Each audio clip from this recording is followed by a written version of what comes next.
haka mune mata fatan alheri kuma mune mai girma gwamna godiya kwarai da gaske gwamna ta fito da 'yan jam'iyya cewa daga yau an saki akuyar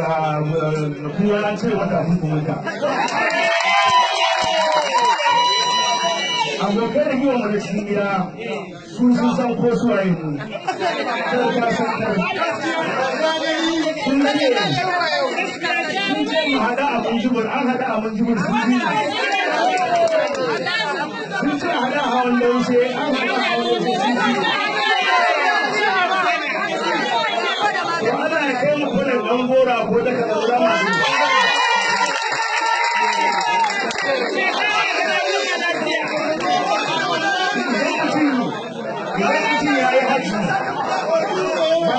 an yi haji akwai lokaci da ake cewa lokacin jifan kenan to a saurare mu za mu fita ranar da za a tafi shekaru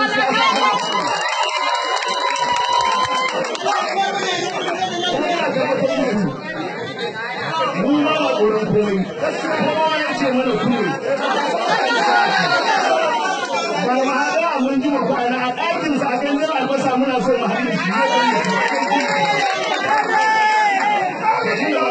siyasa bane da kai tsaye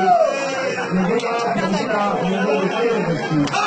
ana aikata ina fata da wani taimaka wa kamshina ya samu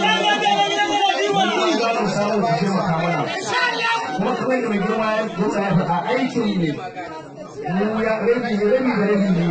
akwai gwamnati akwai siyasa za mu shiga siyasa ne kace domin duk ɗaya da kwankwason yake da ɗan kwankwasiya Abdullahi Abbas suke tsoro a wajen jam'iyya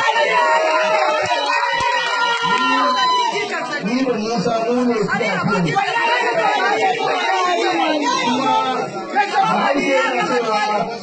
ja da baya da rago